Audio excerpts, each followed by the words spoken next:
Good evening teman-teman semua. Thank you udah yang join hari ini. Udah keluar. Oke. Untuk teman-teman yang bisa on cam, kita on cam ya. Jadi di sini kita ada sharing session dengan salah satu orang yang aku kenal dan berhubungan sekali dengan UKM yang kita ikuti sekarang yaitu choir. So mungkin kita mau kenalan dulu terlebih dahulu gitu. Siapa sih orang ini ya? Siapa sosoknya gitu? Nah, halo Handrian. Halo, selamat Halo. Gimana kok sibuknya apa sekarang nih kok? sibuknya sekarang ngajar. Ngajar. Wih, ngajar nih jadi guru sekolah kah atau kursus atau gimana? Gimana ya? Ngajarnya macam-macam. Selain ngajar ya juga ada ini, eee, ngajarnya musik ya, ngajarnya alat instrumen gitu. Instrumennya ada 2, ada biola sama piano. Kalau piano. Terus dulu juga pernah ngajar di sekolah, tapi semenjak pandemi karena kayaknya ada pengurangan jumlah guru Oh, jadinya udah berhenti. oke. Tapi lebih ke ini sih, guru, substitute teacher, lebih ke substitute teacher. Gitu. Oke. Lalu untuk sebentar ya.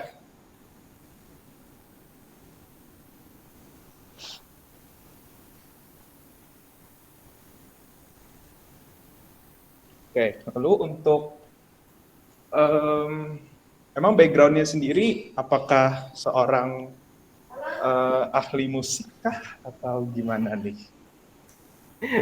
Kan udah tau dari namanya ya, gelarnya apa tuh? Oke, kan biasanya teknik musik nih, siapa tahu ada. Nggak ada lah. Ya Oke, ST, saya backgroundnya teknik sipil. Jadi, sipil. teknik sipil. Wah, Jadi malah berkecimpungnya di dunia musik. Kalau ditanya pasti biasanya tuh kalau misalkan ketemu orang, oh kamu guru ngajarnya udah berapa lama? Udah lama gitu. Terus sekolahnya dulu apa? Musik ya? Bukan. Sekolahnya apa? Teknik sipil. Loh kok jauh banget gitu. Pasti pasti reaksi orang tuh rata-rata pada begitu. oke, jadi seorang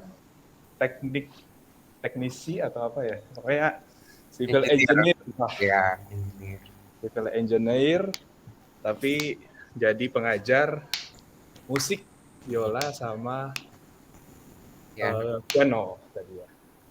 Tapi awal mulanya sejarahnya tuh kenapa sih nyentuh musik ini dari mana nih kok?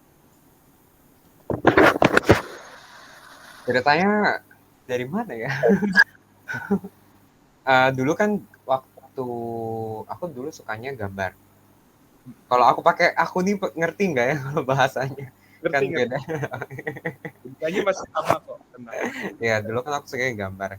Nah, terus SMA, waktu SMA itu di sekolah sekolah SMA 2 itu nggak pelajaran keseniannya itu waktu kelas 1 lebih condong ke musik. Jadi dia tergantung gurunya. Kalau gurunya yang megang dia khusus seni rupa, kita akan diajarin seni rupa. Jadi kelas 2 itu seni rupa. Nah, waktu kelas 1 itu seninya seni musik.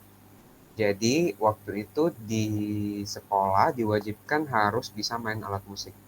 Dan nggak boleh pianika, nggak boleh recorder. Bolehnya gitar atau pokoknya alat musik yang paling utamanya gitar lah istilahnya waktu itu di sekolah. Cuman waktu nyobain gitar, tangannya nggak nyampe. Nggak tahu kenapa main gitar itu tuh nggak pernah bisa gitu. Sampai sekarang pun main chord chord dasar itu bunyi, tapi kalau udah palang, jarinya udah nggak bisa lagi. Kayak udah tolong hentikan ini gitu loh, kayak jarinya udah begitu. Nah, terus pada saat itu uh, uh, sepupu saya, sepupu saya itu sekitar 3 tahun lebih muda dari aku gitu. Kita dulu pernah janjian karena pernah ngelihat pemain biola perform di wedding wedding kerabat gitu kan. Ada pemain biola, kita janjian belajar biola yuk, kayaknya keren deh gitu. Karena di Samarinda itu yang bisa main biola dan berkecimpung di dunia musik dulu itu tuh bisa dihitung pakai jari, hampir nggak ada. Kayak makhluk langka lah istilahnya yang main biola itu. Siapa sih yang bisa main biola di Samarinda? Hampir nggak ada gitu kan. Iya. Jadi janjian sama dia. Terus ternyata dia udah belajar duluan gitu. Aku ketinggalan. Terus Waduh. waktu itu ketemu, dia bawa biolanya ke rumah keluarga gitu kan. Kebetulan dia habis pulang les gitu. Terus aku cobalah biolanya. Terus aku tanya, do-nya di mana, re-nya di mana? Oh, di sini sini sini sini sini. Dulu saya pernah latihan marching band. Waktu itu pegang pianika. Jadi kurang lebih tahu banget yang namanya not do re fa sol la si do 1 2 3 4 5 7 kan dulunya masih begitu pelajarannya. Udah tahu soal kayak gitu. Terus aku cobain tuh main biola dan ternyata bunyiinnya gampang. Bagi aku mainin biola itu tuh jauh lebih gampang daripada main biola karena pada saat detik pertama aku pegang biola itu langsung bisa jadi lagu gitu loh. Dan itu untuk orang-orang itu beda-beda sebenarnya. Jadi ada beberapa yang memang langsung bisa seperti itu, ada beberapa yang memang struggling untuk bisa megang biola sekalipun. Karena untuk biola itu memang susahnya adalah bagaimana caranya bisa bikin bunyi dulu gitu loh. Biola itu susahnya di situ. Susahnya dari awalnya stepnya bunyinya, mau bunyiin biola itu tuh harus gimana gitu loh. Karena postur, terus tubuh kita juga menentukan gitu. Itu untuk biola. Kalau piano kan beda ya, tinggal tekan dia udah bunyi. Tinggal kita kuat dengan keras lembutnya aja kita mainkan kalau di piano. Tapi kalau biola itu benar-benar bagaimana kita sound producingnya itu kita benar-benar harus perhatikan. Itu sih sejarahnya. Tapi ya setelah itu di sekolah, saya startnya bukan dari kecil loh ya. Main biola itu startnya dari SMA malahan. Jadi 2009 itu pertama kali punya biola. 2009 itu SMA kelas 1 dan sampai sekarang biolanya ada biolanya ada langsung lihat sampai ya itu sejarah awal mulanya dari situ. Oke, nah jadi ini untuk teman-teman yang nggak tahu, aku juga lupa ceritain nih sejarahnya kenapa bisa ngundang nih beliau nih. Jadi ya beliau namanya Handrian Sutanto. Dia adalah bisa dibilang senior saya, bisa dibilang teman saya juga, bisa dibilang apa ya kita ya kok. Pokoknya ya rekan lah ya, partner juga lah. Pokoknya beberapa kali lah kita bertemu dan kalau saya pertama kali ketemu dengan beliau ini, ingatnya waktu kelas 3 SD kalau nggak salah. Ya itu waktu kita ikut lomba nasional kok. Di Nah, lomba Banyuwangi ya? nasional. Betul. Di Jakarta. Di Jakarta. Wakilin Kalimantan Timur dan beliau ini udah bisa main biola seingatku. Ya kan? Dan aku pun pas latihan-latihan itu sempat mau megang biolanya dia tuh. Digesek lah itu. Bunyinya aneh. Jadi memang punya orang masing-masing punya feel-nya itu benar sih.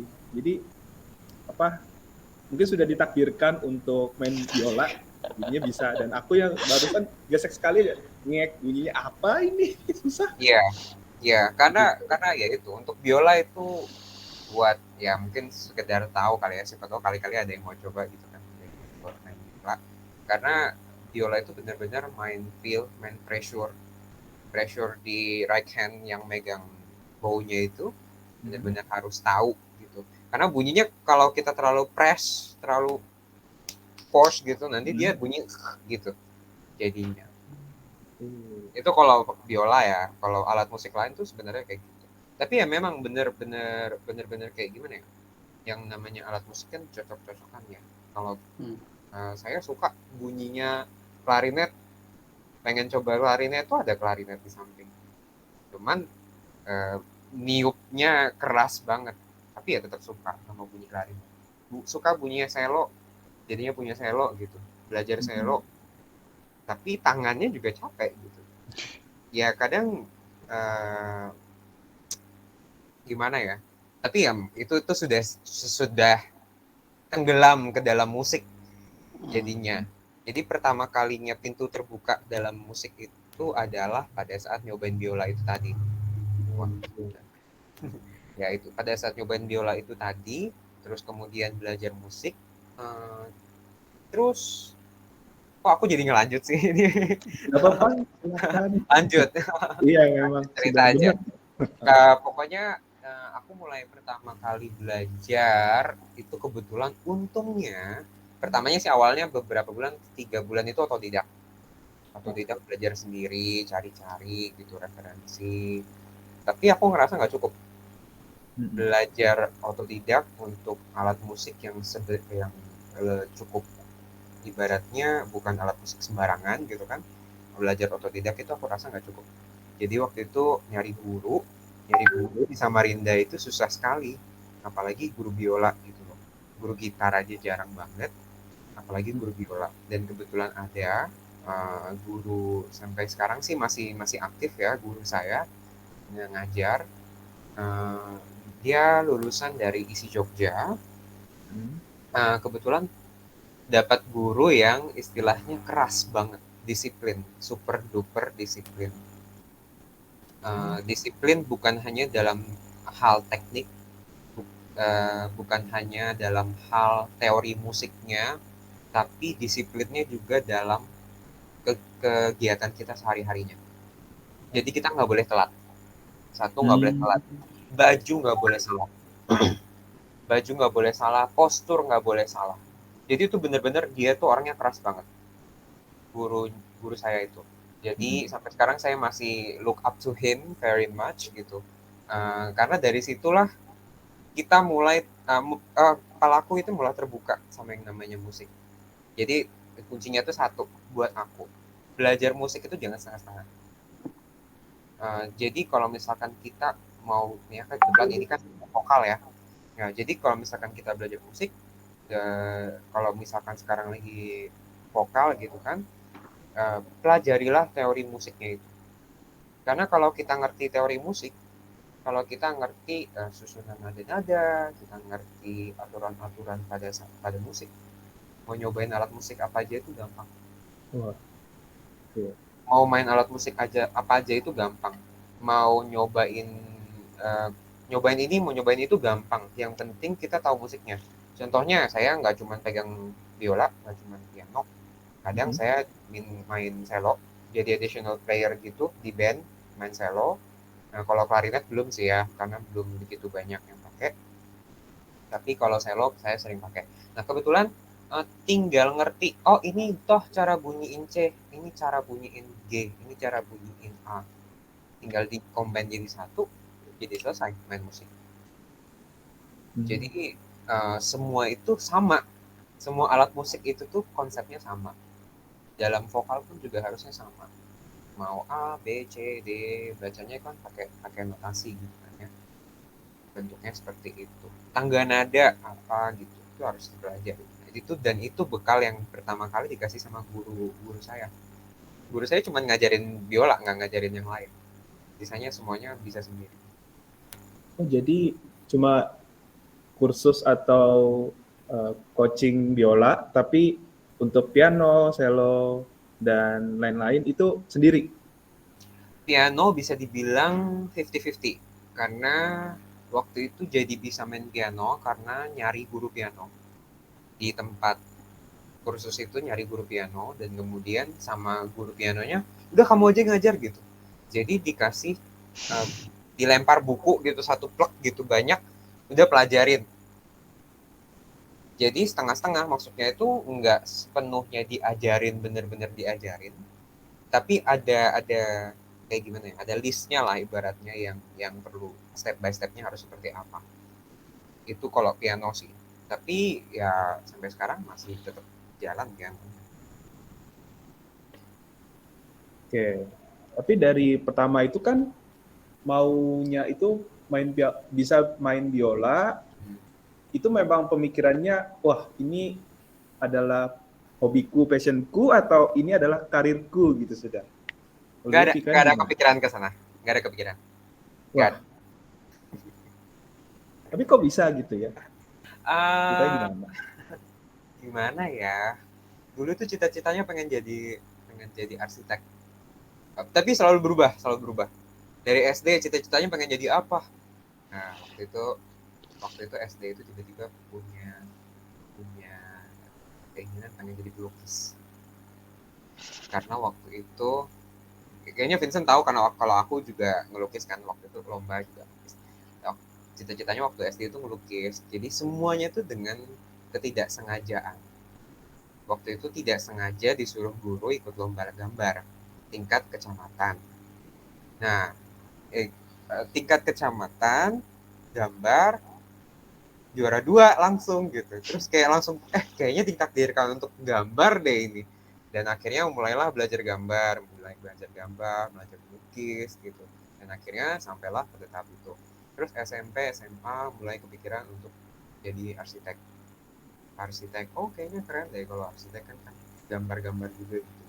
Nah, gambarnya tapi serius gitu, karena kalau jawaban cita-cita jadi pelukis, selalu jawaban kembalinya itu adalah dapat uangnya dari mana, nggak cuan gitu loh, istilahnya seperti itu. Ya udah, jawabannya berarti sekarang kalau ditanyain cita-citanya jadi apa, jadinya arsitek. Terus akhirnya pada saat cari jurusan, yang dipengen itu nggak dapet. Bukan yang nggak diterima, tapi karena memang salah langkah sih ya. Salah langkah karena kayak terlalu tertuju pada satu universitas yang aku pengen. Nggak usah disebut universitasnya apa. Nah, yang pasti ibaratnya aku nggak coba ke banyak universitas, tapi nyobainnya cuma satu itu aja. Dan akhirnya nggak dapet. Dan diterimanya di teknik sipil. Jangan ditanya kenapa kok milih teknik sipil, nggak tahu juga. Tapi ya aku kira nyerempet-rempet dikit, ternyata tidak. Sebenarnya teknik sipil juga juga seru sih, maksudnya nggak begitu ribet lah ya. Menurut aku pelajarannya gampang, cuman yang capek adalah tugasnya. Tugasnya yang capek. Tuh, dari situ. Terus aku mau cerita apa tadi? Kok aku lupa, nyerempet sana sini ya. Karir. Oh iya, Karirnya. oke. Oke, jadi itu kuliah. Itu waktu itu udah ketahuan umurnya deh. Jadi jadi kan 2009 itu mulai belajar biola, mulai SMA. belajar kursus gitu. Itu sekitar 2010 itu ujian biola di Jakarta. Ujiannya dulu kalau di tempat kursus saya itu harus ke Jakarta. Kalau kalian yang anak Jakarta mungkin ada pernah dengar Amadeus. Amadeus, Yayasan Musik Amadeus. Nggak tahu. Sekarang daerah Sempruk. Enggak. Dulu di Pondok Indah. Pokoknya itulah. Jadi eksklusif banget kan, ujiannya aja kudu ke Jakarta. Orang-orang Samarinda yang hedon-hedon ini mau belajar musik doang harus ke Jakarta. Jadi kita kemarin satu rombongan terus ke Jakarta. Itu 2010, 2011 mulai kuliah. Di 2013 dapat tawaran dari guru saya dulu untuk bantu dia ngelatih di tempat kursusnya dia. Karena dia ngerasa kalau saya ini orangnya lumayan cepet tanggap iya, dan komunikasinya juga enak. Dalam hal berbicara itu ke murid kan itu penting banget ya. Kalau misalkan ngajar itu tuh harus bisa menjelaskan, harus bisa uh, gimana ya, ngasih ngasih instruksi yang benar lah istilahnya, yang bisa ditangkap oleh si muridnya itu sendiri. Kalau misalkan kita nggak bisa kasih instruksi, gimana mau jadi guru? Ada beberapa musisi yang tidak cocok jadi guru karena dia tidak bisa memberi instruksi itu, nggak bisa, komunikasinya tidak baik lah istilahnya, skillnya kurang di situnya, walaupun ilmunya tinggi.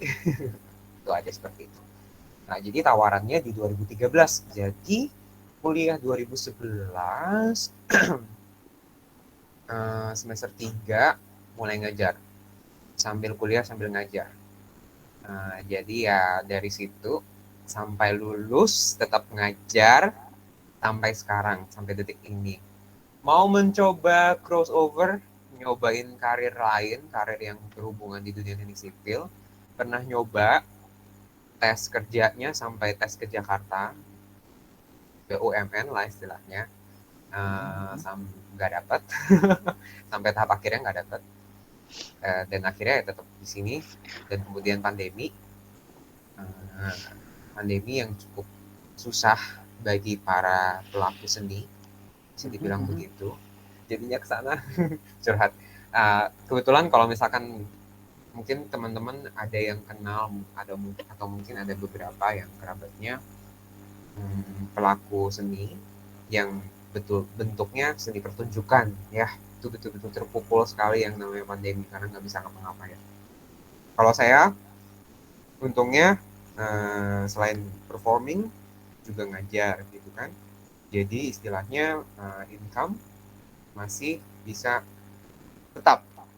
Dan kebetulan gimana ya, kenapa karirnya malahan jadi di musik, karena seru, senang, karena bahagia gitu loh. Kapan lagi hobi dijadikan kerjaan, istilahnya seperti itu. Kapan lagi hobi dijadikan kerjaan. Kalau misalkan aku kerja sesuai dengan jurusan di teknik sipil, belum tentu aku bisa work and life balance-nya itu enak. Sedangkan sekarang dengan posisi aku ngajar musik, work and life balance-ku tuh bagus, enak. Dan aku tidak menciptakan kerutan di umur 27 gitu loh, istilahnya. Istilahnya seperti itu, karena tidak ada stres dari lingkungan pekerjaan terlalu banyak, terlalu ribet gitu kan, ngerjain proyek istilahnya kalau misalkan di dunia sipil. Dan sekarang jadinya ya masih jalan terus sampai sekarang, karena walaupun pandemi kita ngajarnya sekarang online, ada beberapa, tapi sekarang udah balik sih, udah kembali offline lagi. Jadi ya seperti itulah kenapa karirnya jadi sampai ke musik. Banyak. Oke. Wah, jadi dari hobi jadi karir dan itu tidak berencana, Iya, semuanya nggak sengaja. berjalan aja gitu. Wah, nah ini teman-teman, tapi ini tidak membuat teman-teman ini ya, ini jurusan MT tiba-tiba berubah langsung jadi guru biola, ya tidak juga ya. Anak BE, anak FT, HTM tetap aja ya di jalan yang benar aja kalau bisa gitu. Nah, tapi kalau misalnya ada peluang yang lain ya tidak, kenapa nggak dicoba ya, why not ya. Semua itu karena peluang, semua itu karena peluang. Betul, peluang dan bagaimana cara kita mentranslate peluang itu bagaimana ya. Oke. Nah, tapi kalau yang aku tahu juga nih kok, dulu aku juga sempat juga sih dilatih choir sama Kohandrian. Jadi aku mikirnya, oh ini juga terjun ke dunia vokal dong gitu ya. Apa benar atau tidak? Terjun dunia vokal, aku ngerti bang, tahu gimana ya, bisa. Choir itu ya ibaratnya sama dengan musik kan, karena kan yang namanya antara suara tenor, alto, bass dengan sopran gitu kan, ya ibaratnya tuh dengan satu chord yang sama. Kalau kalian pernah belajar musik itu namanya chord. Suara-suara itu tidak akan lari jauh dari yang namanya chord, karena itu semua dalam satu kesatuan yang namanya musik. Misalkan ada satu bunyinya C. C itu pasti ngambilnya 3, 5 dengan do-nya yang paling atas. Do, mi, sol gitu kan. Antara C, E dengan G. Pasti antara itu chordnya. Ya kan? Itu namanya chord C, C mayor. Kalau misalkan dia ternyata C minor, E-nya ganti jadi E flat. I-nya jadi E flat. E mol. Atau S sebutannya. Itu kan dalam musik, semua alat musik belajar itu.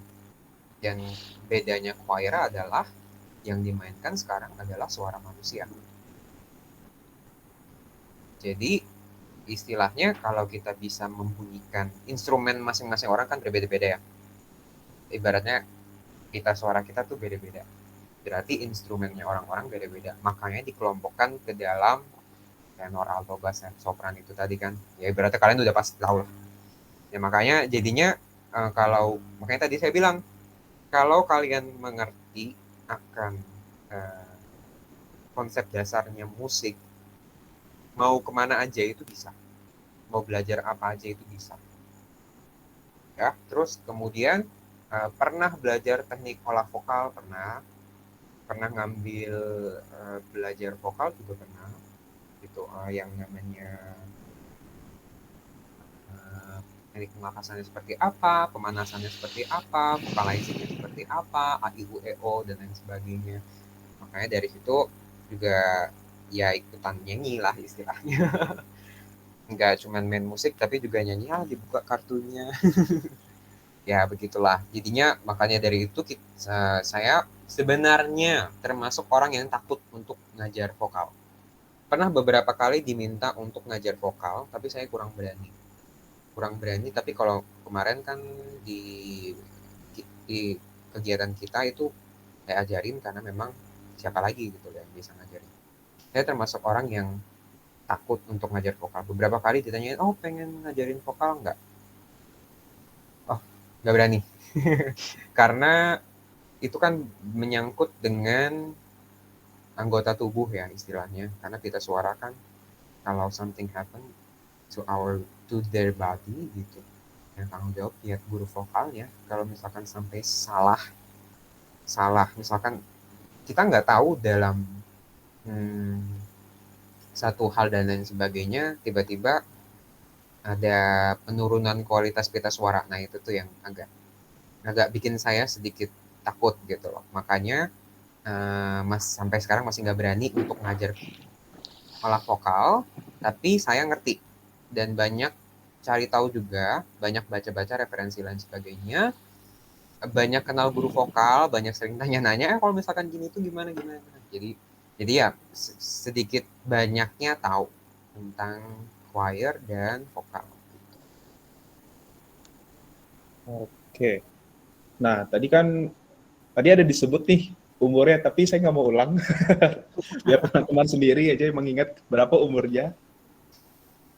Nah, tapi kalau kita tarik lagi ya, kok tadi kan katanya mulai tahu atau belajar biola itu 2009. Dan itu SMA kelas 1 ya, kok, gitu ya. Dan lalu itu kuliah, tapi mulai aktif mengajarnya itu kapan? Mengajar biola 2013. 2013 itu berarti umur berapa itu, kok? 19 atau 19. 19. 19, guys. Kita 19 ngapain? Itu kan 19 masih menghabiskan uang orang tua ya. Jajan-jajan. 19. Nah, Ya. kalau Pak 19 Handes sudah ketemu anak orang gitu kan. ya. Udah disamperin anak-anak gitu. Ada yang sampai 3 bersaudara itu saya ngajarin semua. Bandel-bandel ada juga gitu kan. Karena kan kalau belajar ngajarin anak-anak itu kan nggak bisa milih. Karena waktu itu kan posisinya saya bukan orang yang menerima murid gitu, tapi muridnya yang datang. Karena ngajarnya di institusi, bukan buka private lesson sendiri, ngajar di institusi, murid yang datang gimana, ya itu yang kita ajarin gitu.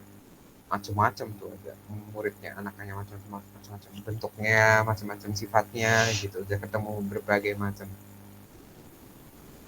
Dan sampai sekarang belum ada sih yang reviewnya jelek gitu, ibaratnya seperti wah sombong.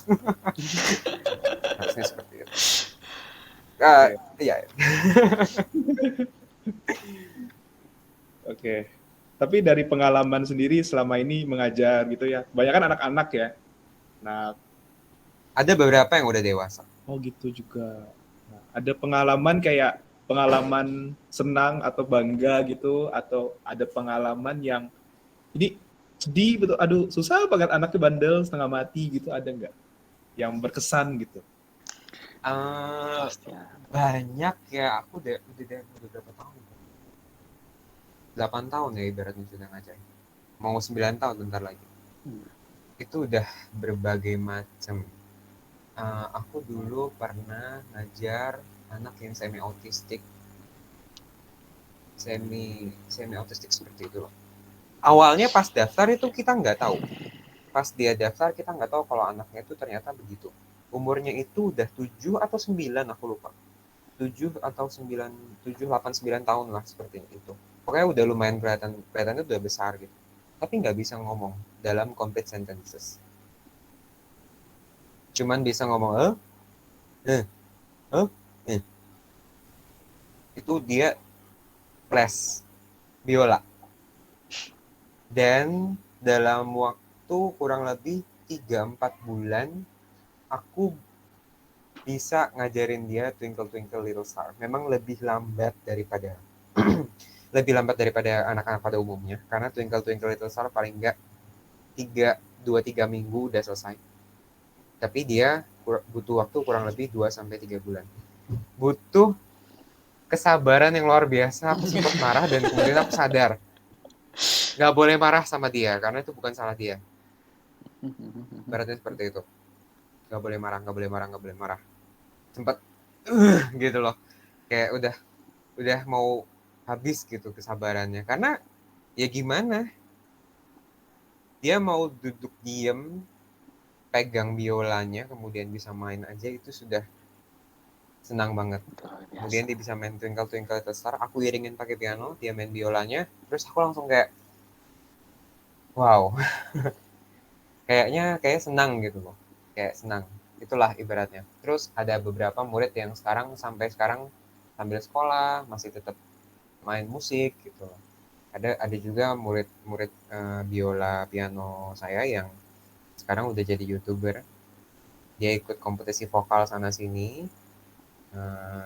Dan setiap gimana ya, masih dianggap sebagai gurunya dia. Itu juga hal yang membanggakan lah istilahnya. Terus ada juga sekarang lagi megang, ada murid kelas 4 4 primary 4 atau primary 5 mungkin sekarang dia. Kayaknya sekarang primary 5. SD kelas 5. Dulu aku pegang dia waktu SD kelas 3 itu ini. Kalau les ngeces. Netes mulut dari mulutnya. Dan nggak pernah punya fokusnya itu nggak lurus begini. Fokusnya itu nggak. Jadi ya sekarang lagi belajar Turkish March di piano dalam waktu 2 tahun. Turkish March tahu? Itu aku lagi baru ngasih kemarin. Belum belajar Turkish March-nya untuk anak kelas 5 SD. Dan ini sampai sekarang ya ibaratnya anak-anak yang selesai saya ajarin rata-rata berubah secara perilaku. Karena belajar musik itu tidak hanya belajar musik ternyata. Apa yang saya lihat gitu kan dari berbagai macam anak, belajar musik itu tidak hanya belajar musik, tapi juga mengatur bagaimana perilaku seseorang. Dia build our gimana ya, our how we do our things in life itu juga teratur gitu.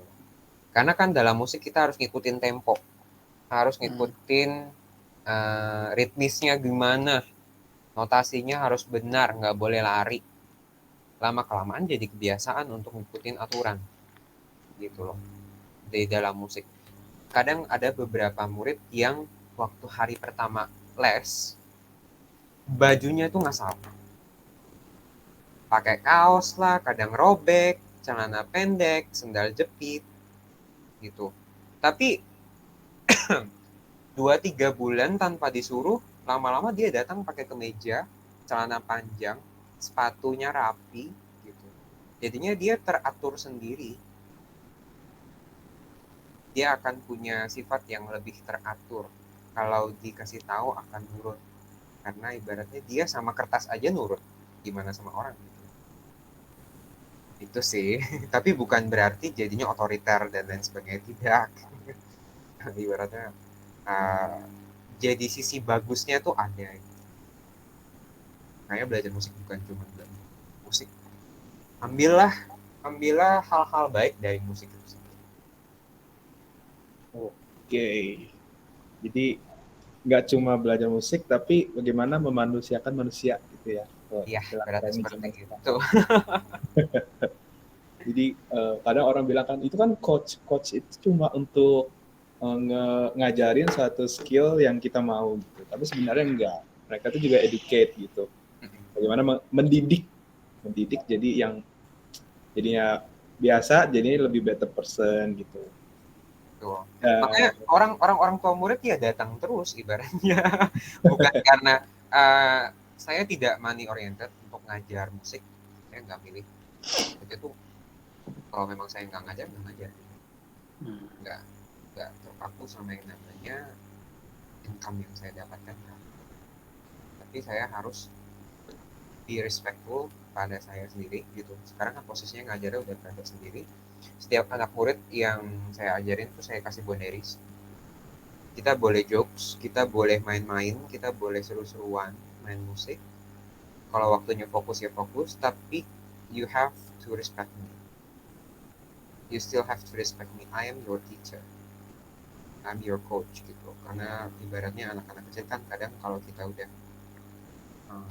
terlalu akrab gitu, main rotos gitu aja gitu. Lama-lama dia bisa nendang lah, dia bisa mukul gitu. Saya nggak pernah main tangan karena udah bukan zamannya lagi kan ya. Kalau misalkan saya marah, saya tidak marah, tapi bentuknya cuman lebih nada bicaranya. Nada bicaranya berubah dan murid itu langsung diam. Berarti dia langsung tahu kalau kita like something you make a mistake. Itu yang saya maksud dengan boundariesnya. Dan murid saya pernah nangis padahal saya cuma ngomong doang, nggak ngapa-ngapain. Cuman do you think I'm still your teacher? Why do you kick me? Cuman gitu doang. Nggak lama dia nangis. Terus karena dia nangis itu kita yang ngerasa bersalah. Jadi ya ibaratnya langsung ajakin ngobrol lagi, ajakin bercanda lagi, ibaratnya seperti itu. Jangan sampai dia benar-benar tertekan, karena musik itu untuk have fun. Belajar musik itu untuk have fun. Jangan sampai dia merasa kalau belajar musik itu jadi hal yang menekan dia lifestyle yang nggak boleh gini, nggak boleh begitu, nggak boleh gini, nggak boleh. Tidak. Karena saya tahu guru saya sedikit otoriter, jadi saya tidak boleh seperti itu. Ibaratnya ada hal baiknya dari guru saya, karena saya sih pernah dengar cerita sampai diusir gitu di hari H konser. Di hari H konser itu nggak boleh perform, padahal udah 3 bulan latihan gitu. 3 bulan latihan, jadi kalau cerita dikit, pernah dengar cerita kalau yang pernah saya alami ya, dulu pernah diceritain ada satu yang telat untuk rehearsal. Gladi bersihnya itu dia telat, gladi resik dia telat, gladi resik dia telat, pintu udah ditutup, dia nggak boleh masuk dan akhirnya besoknya nggak jadi konser. Padahal praktisnya latihannya udah 3 bulan kurang lebih, karena kalau dulu tempat saya les itu kalau mau ada konser paling nggak 3 bulan persiapan. Terus ada satu juga yang pada saat hari H, ini udah hari H konser ya, kostumnya salah warna. Waktu itu juga salahnya tidak begitu fatal karena waktu itu temanya adalah merah dan gold. Merah dengan aksen gold, jadi harus dominan merah dan aksen kecilnya itu gold. Jadi kalau merah total juga nggak masalah, kasih dikit-dikit gold juga nggak masalah. Dan dia goldnya terlalu banyak, dan akhirnya dia duduk jadi penonton, tidak perform sama sekali. Di situ kita cuman yang lainnya cuma bisa ngelihat doang. Oke. Nah, itu sedikit keras ya. Ibaratnya militer. Belajar musik yang lebih militer. Tapi beberapa orang tua murid tetap ngantar anaknya ke situ. Kenapa? Karena harus disiplin. Karena itu memang salah gitu loh. Walaupun ya sebenarnya kalau kita maklumin ya nggak apa-apa. Dia tetap pakai baju merah. Walaupun goldnya banyak. Jadi ya saya tahu yang begitu, saya tahu yang terlalu lepas juga. Ada beberapa guru yang saya kenal dia melepas muridnya, jadi benar-benar kurang terkontrol, masalah teknik dan lain sebagainya, akhirnya hasilnya jadi seadanya, dan saya nggak mau seperti itu. Ibaratnya kalau kita mau ngajar musik harus punya kualitas, hasilnya juga harus Benar. berkualitas. Benar. Tekniknya harus terjaga, di satu sisi tetap have fun. Itu. Jadi ada batas atas, ada batas bawah istilahnya, dan harus tengah-tengah. Seperti itu. Dalam belajar musik ya harus have fun. Ada have fun belum? Have fun sih kita. Harusnya ya. Have fun. Ya memang kita kendala ini juga kok sekarang online kan, meeting juga harus online, mau bikin choir harus virtual, dan nanti kita pun ada dapat perform offline nih tanggal 20 nanti, tidak ada yang ikut. Cuma ada kendala gitu, jadi beberapa aja bisa. Emang domisilinya pada di mana nih? Gimana? Domisilinya beda-beda. Oh, ya kalau aku tahu lah aku di mana ya. Ya, Kalau yang tahu. lain Yang kan, lain? yang lain ini ya ada yang di Jakarta, ada yang di Tangerang, BSD dan sekitarnya. Tapi kan ada yang punya kendala, misalnya orang tuanya tidak bolehkan gitu. Habis itu ada event lain di tanggal segitu, jadi yang bisa ya banyak lah ya. Tapi akhirnya bisa sih terkumpul beberapa orang dan dapat coach-nya juga yang bersedia untuk melatih secara offline di sana gitu. Jadi oke lah kita jalankan dulu, dicoba. Nah, kalau aku simpulkan yang tadi, berarti seorang pemusik gitu ya, musisi ataupun choir member juga sih, aku juga merasakan gitu. Dan teman-teman yang lain mungkin sudah sebelumnya pernah latihan choir di gereja ataupun di komunitas, itu pasti kita diminta untuk disiplin diri gitu. Gimana datangnya tuh harus nggak telat. Kalau yang Ko Handrian bilang harus bajunya juga sesuai, kostumnya gitu, ada dress code. Dan kalau latihan semuanya latihan gitu kan, harus datang juga. Nah sebenarnya di sini kita belajar soft skill juga sih ya, life skill gitu. Nah caranya. Aku jadi kepikiran kalau kostum sama itu kenapa?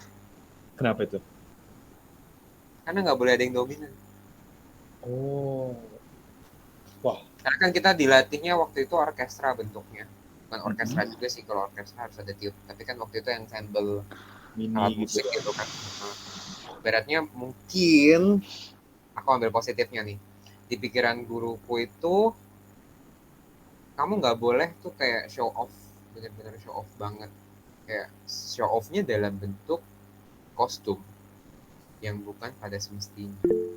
Dan posisinya kan seperti itu. Mungkin di choir juga harusnya sama kan. Tidak boleh tuh ada satu yang suaranya paling nyaring sendiri, ada yang boleh dominan sendiri. Bayangin kalau misalkan dalam satu choir ada yang bajunya beda, nggak usah beda jauh-jauh gitu, ada tiba-tiba ada yang pakai topi sendiri gitu, pasti orang akan ngelihat ke sana dan akan dominan ke sana. Jadinya mungkin di satu sisi itulah kenapa kita harus seragam, harus sama, karena biar menjadi kesetimbangan lah istilah. Karena kalau udah tidak balance itu suara yang dihasilkan tidak akan bagus.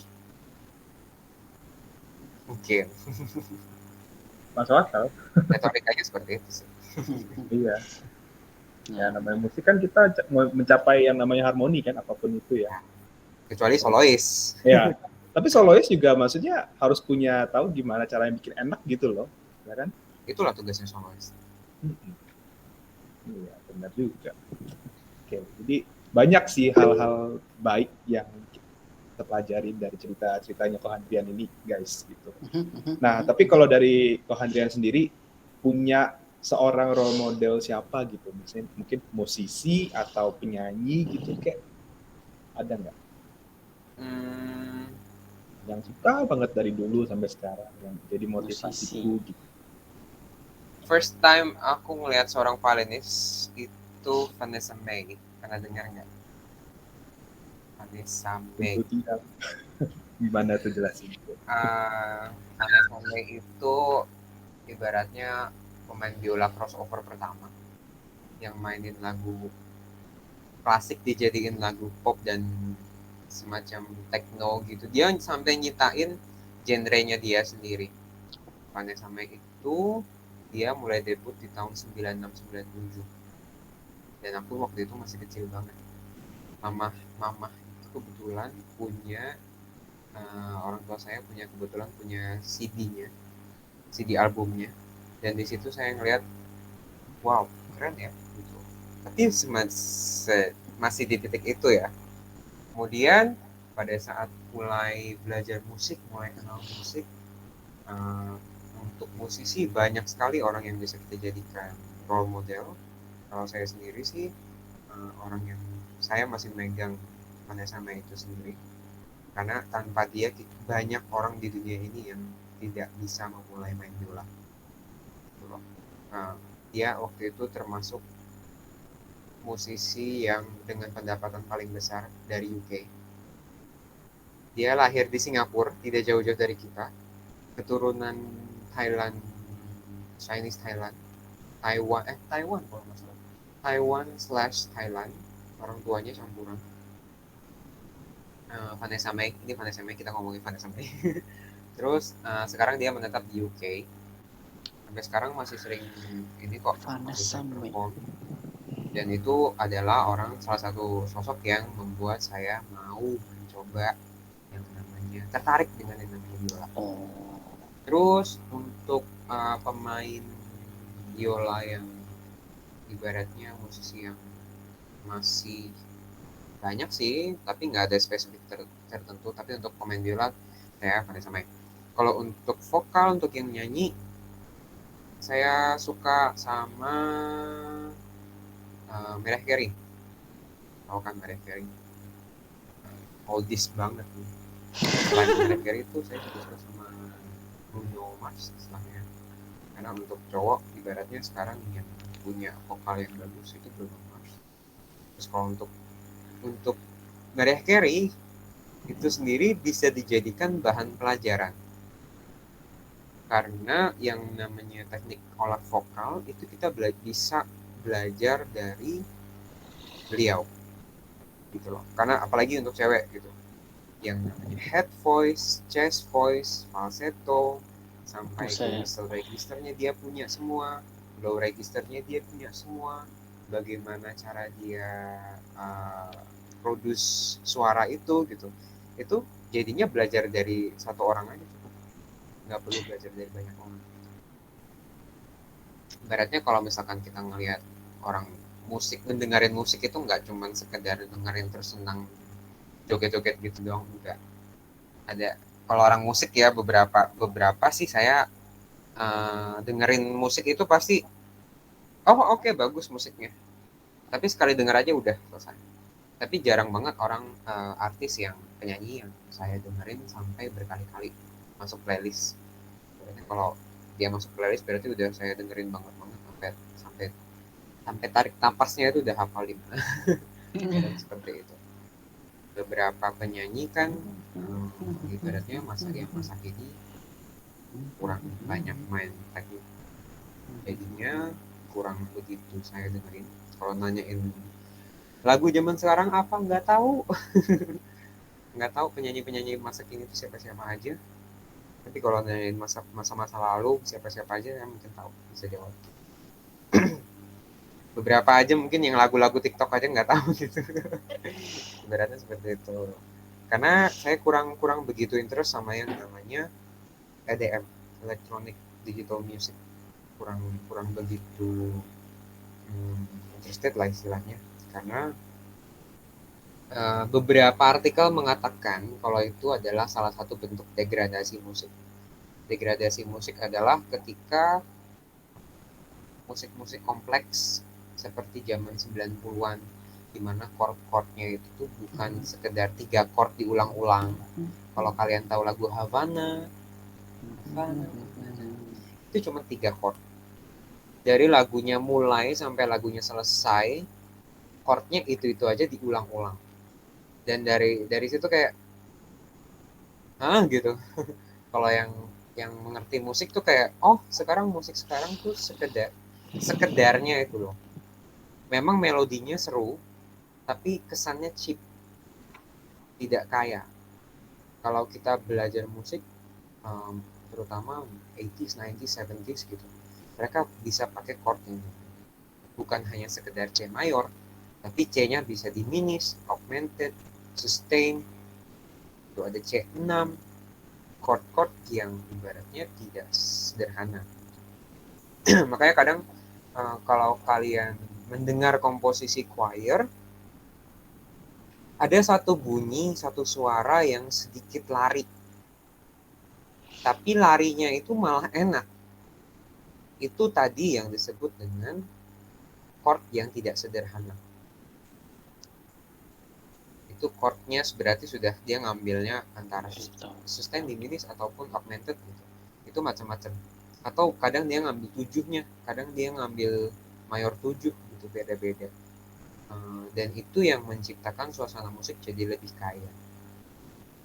Itu beberapa hal yang sekarang lumayan hilang. Mungkin ada beberapa yang mulai kembali ke musik 80s.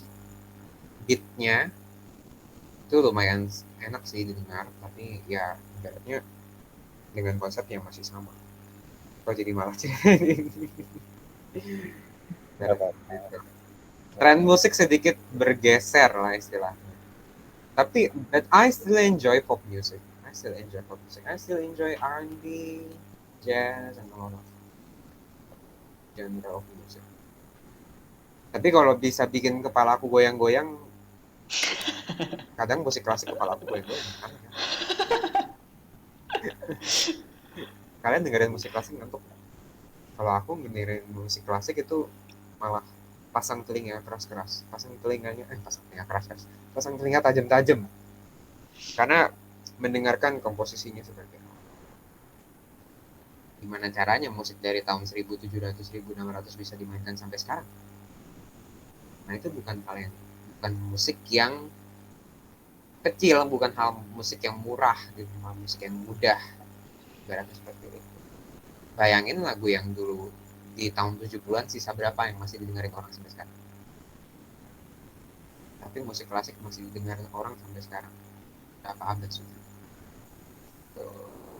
Terus Jadinya bragging. Nggak boleh. Nggak boleh bragging. Kan subjektif lah. Ya, ibaratnya kalau itu. Aku tidak menjudge kalau kalian sukanya alat musik apa, tidak. Semuanya punya plus and minusnya masing-masing.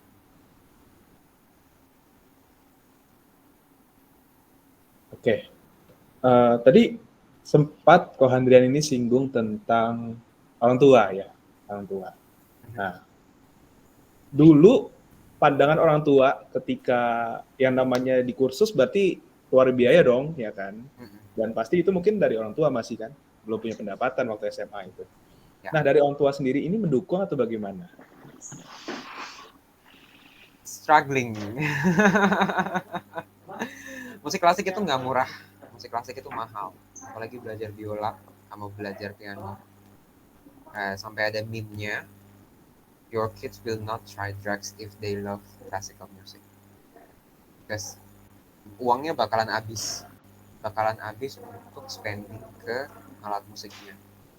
Jadi yang bikin mahal itu tidak hanya biolanya sendiri, tapi dari embel-embelnya itu, peralatan perkakas dan lain sebagainya itu mahal. Apalagi tidak dibuat di Indonesia gitu kan, harganya kumulatif dengan yang namanya dolar. Jadi kalau untuk di dolar pun buat mereka itu udah mahal, apalagi dirupiahkan. Ibaratnya seperti itu. Pada saat dulu pertama kali mencoba musik dan mulai berkecimpung di dunia musik bukan hal yang mudah, karena itu masih hal yang sangat-sangat jarang. Bahkan di keluarga saya itu nggak ada yang main musik, nggak ada yang ibaratnya sampai dijadikan kerjaan lah istilahnya. Susah banget yang namanya meyakinkan orang tua untuk bisa tetap di sini gitu, tetap bisa berpegang teguh. Waktu itu pernah dibilang sama keluarga, bahkan kamu ini untungnya keras kepala, kalau kamu nggak keras kepala kamu nggak mungkin bisa main musik gitu. Karena ya kita harus stubborn dikit gitu. Karena itu yang pengen kita lakuin, kenapa harus dihalangin gitu. Ya ibaratnya seperti itu. Dulu pernah punya kepikiran untuk kuliah musik. Itu lagi-lagi ditentang. Mau jadi apa? Pasti jawabannya seperti itu. Karena musik eh, di Indonesia masih bukan hal yang sebagai profesi, ibaratnya seperti itu. Itu sebagai hobi, bukan profesi. Tapi kalau kalian googling jurusan paling mahal di dunia ini jurusan musik. Jadi musik itu mahal. Memang musik itu mahal. Biayanya itu besar banget. Untuk saya bisa sampai ke detik ini pun udah berapa banyak life saving yang saya pakai gitu. Tapi balik lagi, selama itu bikin kamu bahagia, why not? Karena banyak orang yang bahagianya dengan punya gadget. Ada orang yang bahagianya bisa punya barang-barang branded. Kalau saya bahagianya punya alat musik yang branded. Jadi memang seperti itu istilahnya.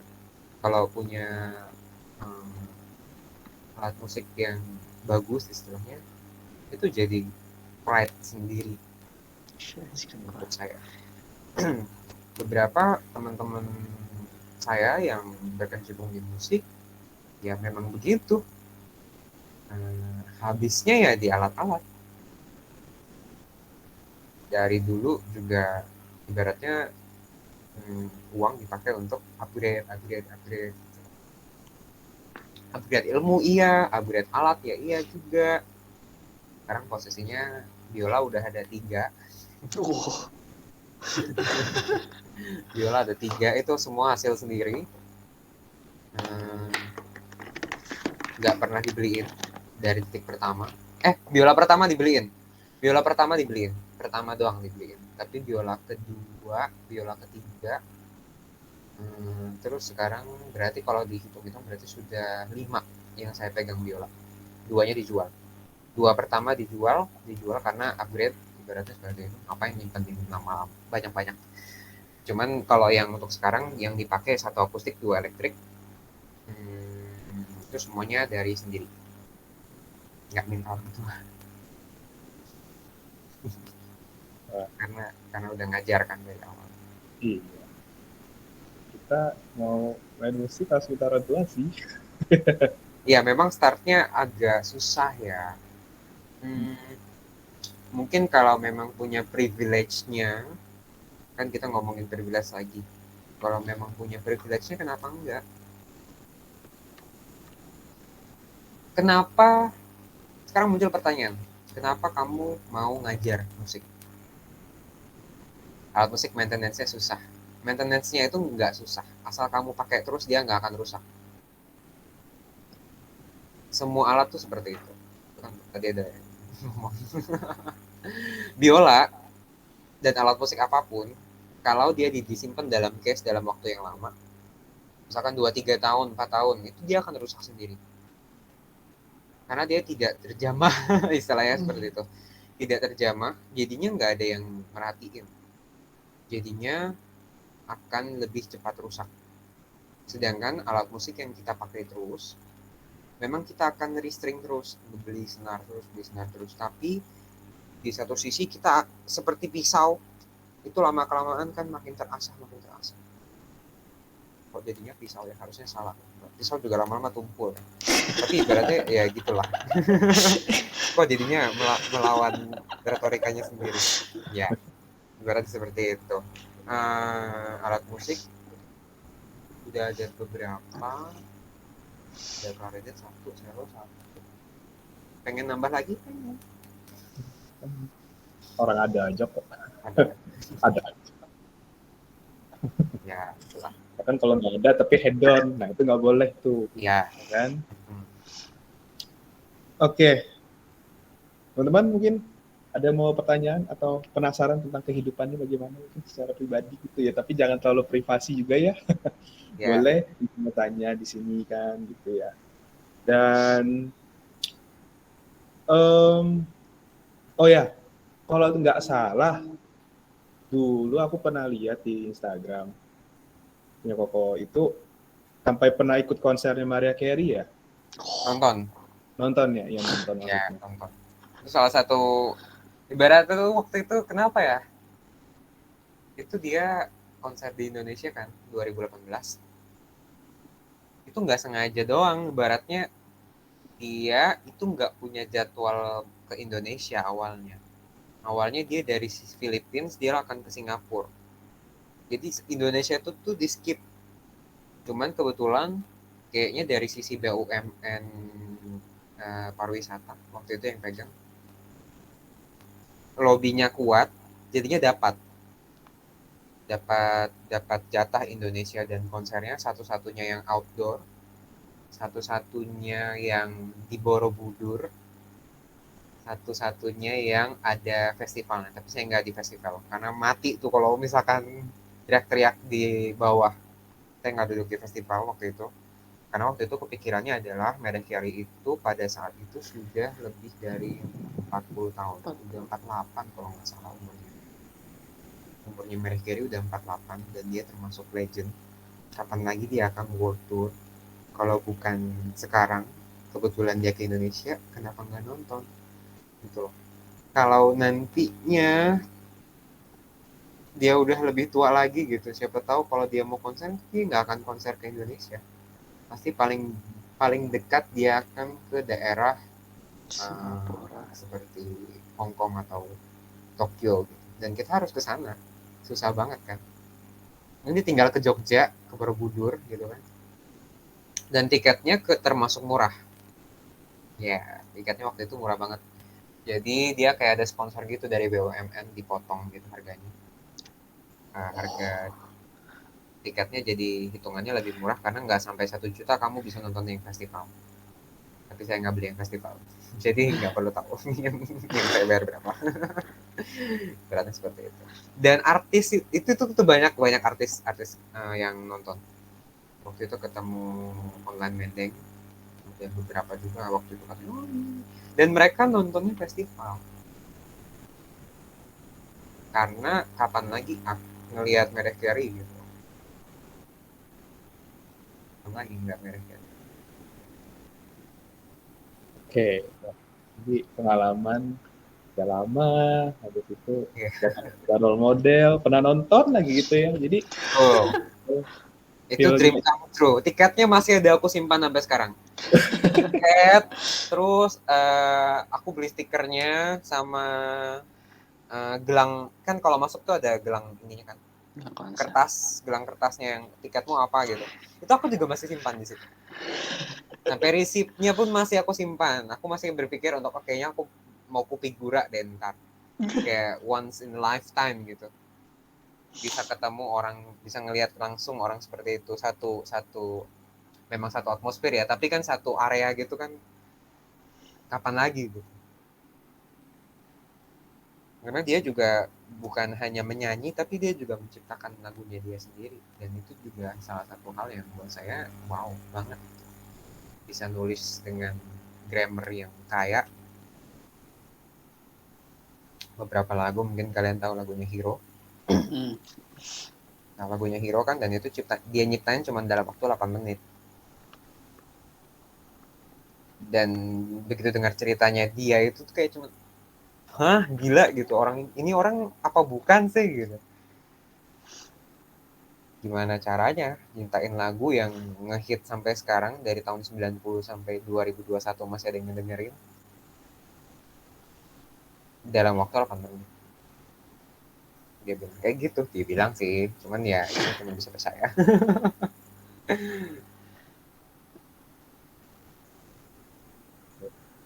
Oke, untuk ngajar tadi sudah, untuk nonton konser sudah pernah. Tapi untuk konsernya sendiri ini kok, ada kejadian terkesan apa gitu, Pak? Membekas. Performing pastinya udah sering ya, cuman sampai sekarang masih ada beberapa yang masih saya ingat.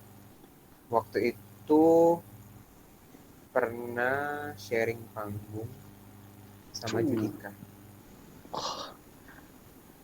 sama Judika. Jadi waktu itu dia ada wedding, terus kebetulan kita main jadi band, session bandnya gitu di weddingnya orang Samarinda, ngundangnya Judika, Anji, Tompi, siapa lagi? Yang Sultan aja itu, nggak semua.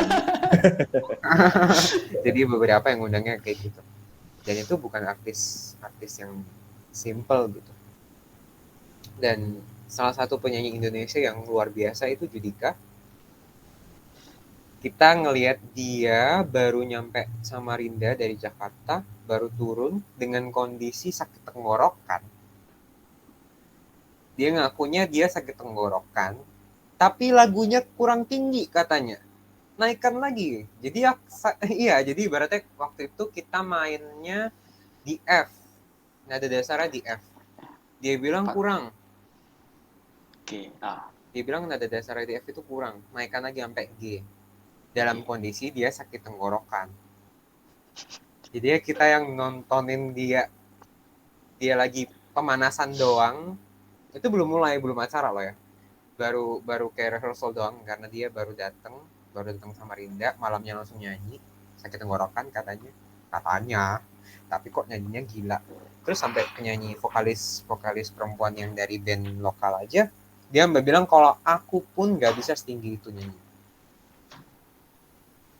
Jadi ya beratnya itu salah satu orang yang patut we need to look up to him juga. Cara dia bernyanyi, orang Indonesia juga nggak main-main. Nggak ibaratnya bukan kelas murahan lah, nyanyinya kayak Judika. Terus kalau kayak perempuan kayak Raisa, Isyana juga main musik, juga nyiptain musik. Itu juga saya fans. Isyana Saraswati, dimana balance banget gitu, cerdas iya, berbakatnya iya, terus pintarnya juga iya gitu. Tadi ada yang nanya deh, pernah nyoba nulis lagu nggak? Aku nggak pandai bikin kata-kata, nggak puitis lah istilahnya, karena kan ibaratnya saya pernah kenal sama orang yang biasa nulis lagu, dia bisa nuliskan kata-katanya tapi dia tidak bisa bikin alunan melodinya nggak bisa. Tapi kalau saya bikin alunan sendiri, saya bisa. Disuruh bikin melodi sedih atau melodi yang gembira, bisa. Ngaransemen lagu yang sudah ada juga bisa, dan ditulis ke dalam partitur. Tapi kalau nyiptain lagu total dari nol sampai jadi, itu belum. Karena masih di liriknya sih. Karena kayak kita udah tahu kalau nyiptain lagu itu bermacam-macam tipenya. Ada yang startnya dari nulis kata-katanya dulu, baru musiknya datang berikutnya, melodinya datang selanjutnya. Ada yang benar-benar langsung kata-kata dan melodinya jadi satu. Tapi tergantung orangnya sih. Ada yang langsung dari chorusnya, ada yang langsung dari inti lagunya baru dikembangkan, ada yang dari start dari awal gitu. Beda-beda orang-orang. Jadi makanya penting banget kalau misalkan kalian yang berminat untuk nyiptain lagu, berarti harus punya skill itu. Orang nyiptain lagu pasti puitis. Beberapa yang saya tahu ya, kata-katanya kan bukan kata-kata yang simple, ibaratnya 1 tambah 1 2, itu juga orang juga tahu. Itu lirik yang biasa. Tapi puitisnya harus yang bagus gitu. Dalam bahasa Inggris pun juga harus hal yang sama kan. Jadi terhalangnya masih di situ. Mungkin suatu saat nanti kalau tiba-tiba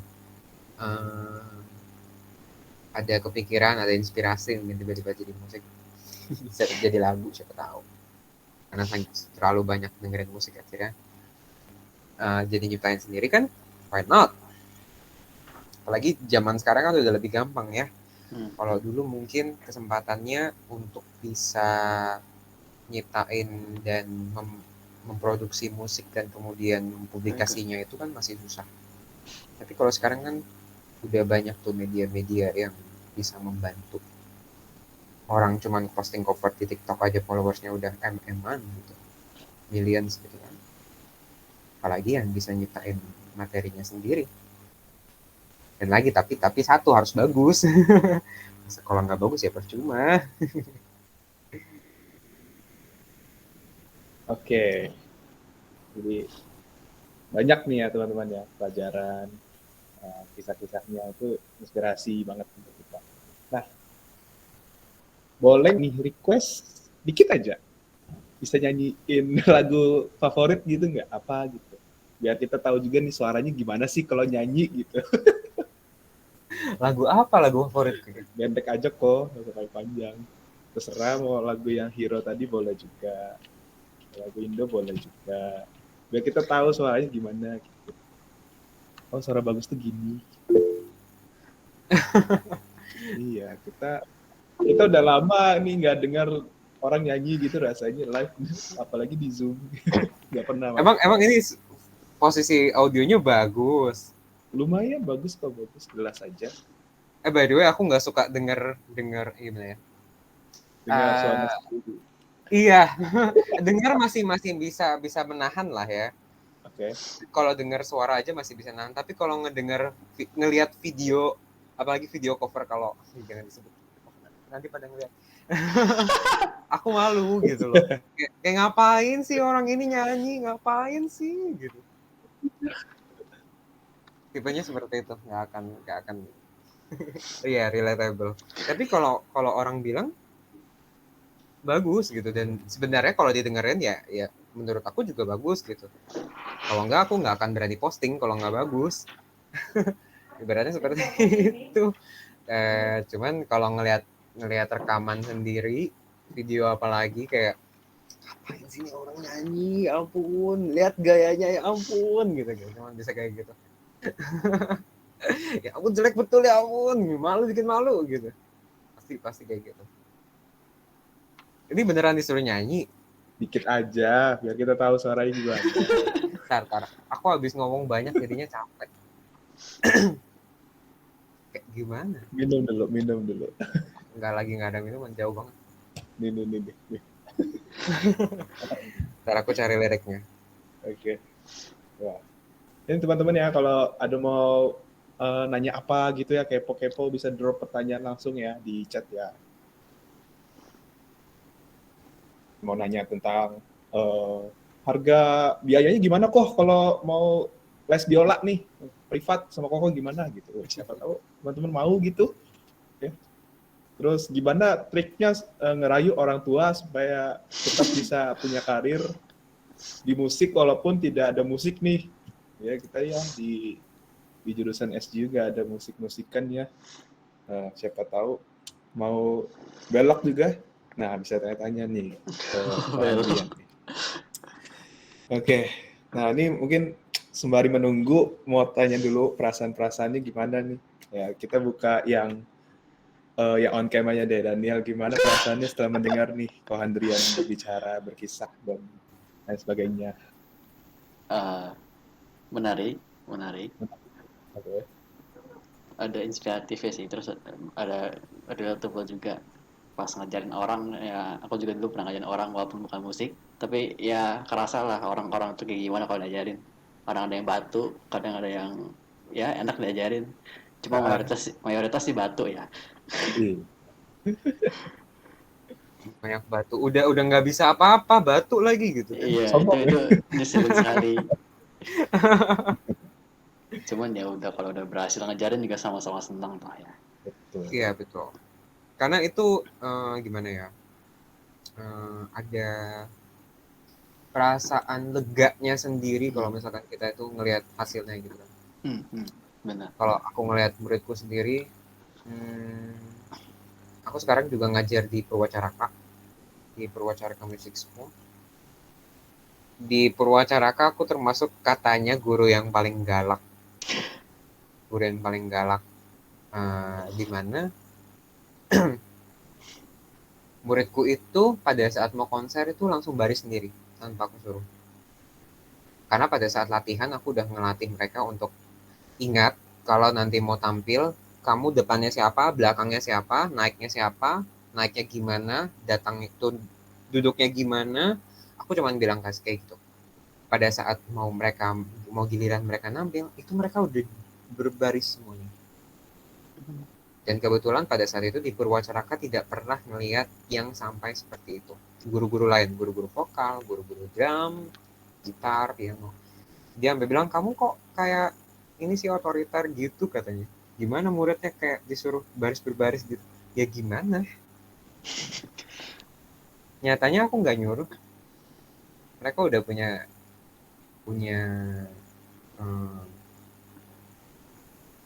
pikiran sendiri untuk bisa baris gitu loh sebelum mereka giliran tampil, giliran mereka perform, dan hasilnya bagus.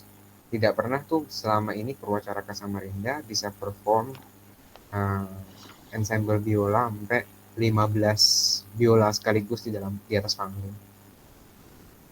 15-16 sekaligus, karena sebelumnya ya kayak pemain-pemain gitar, pemain-pemain piano, mereka kan bentuknya formatnya solois, mainnya solois. Tidak pernah tuh mereka sampai ketemu yang ngeliat yang main biola sampai 16 naik langsung sekaligus ke panggung. Kan ibaratnya itu hal yang baru. Menurut saya itu hal yang bagus, karena mereka harus belajar kerjasama di situ. Nggak cuman dalam belajar musik, tapi juga harus belajar kerjasama. Ibaratnya kayak gitu. Oke. Yang dialihkan dong pembicaraan kita. Gimana? Mau nyanyi lagu apa nih kok? Jadi katanya minta hero kan? Oh, minta. Boleh.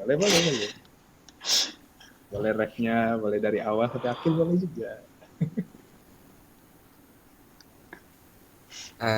Mungkin mulainya dari And then a hero comes along with the strength to carry on, and you cast your fears aside, and you know you can survive. So when you feel like hope is gone, look inside you and be strong, and you'll finally see the truth, that a hero lies in you. Wow. Ini baru pakai ini aja ya, mic headphone ya, belum pakai mic benerannya tuh. Belum live, ya belum aku. live. Wah, sudah terbukti ini ya. Memang benar-benar musisi dan juga bisa vokal. Jadi teman-teman kalau mau mengikuti jejaknya atau mau tahu lebih jauh nih tentang Ko Handrian ini bisa follow di mana kok? Promosi. Oh, aku ketik ya. Iya. Tapi aku nggak banyak posting ini sih, kurang banyak posting. Lebih ke kehidupan aja ya, rutinitas, bukan ke sana. Nggak apa-apa. Ini Instagramku. Ya. Kalau kalian mau cari di YouTube juga ada Handrian. Ada YouTube-nya Handrian Sutanto. Ya, sebenarnya berniatnya pengen bikin banyak cover gitu sih, tapi sampai sekarang masih susah banget. Niatnya itu susah banget. Karena dulu pernah disebutin sih, once you start teaching, it's so hard for you to perform. So hard for you to gimana ya? Sekali kita udah mulai ngajar, akan susah sekali punya waktu untuk mikirin diri sendiri. Karena kita harus mikirin banyak orang. Jadi masih susah bagi di situ, bagi antara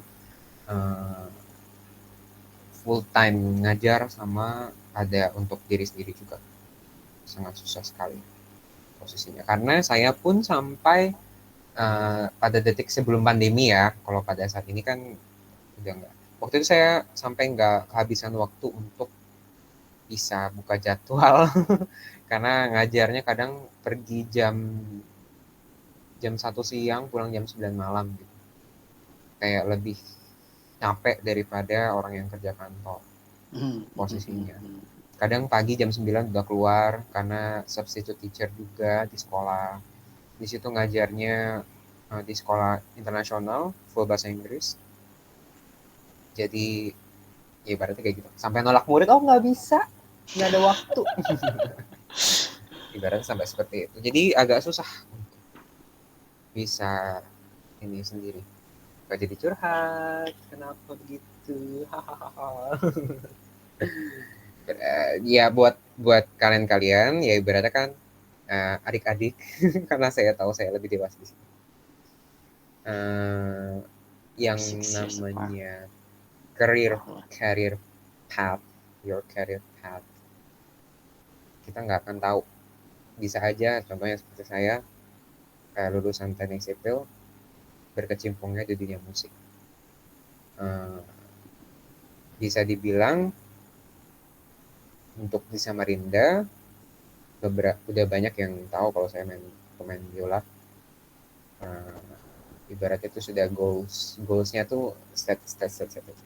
Berarti kita set up terus. Mungkin ada juga beberapa yang karir pathnya beberapa teman saya yang masih di dunia sipil, dan kita masih sering bertukar pikiran di situ. Kita nggak akan tahu ke depannya seperti apa.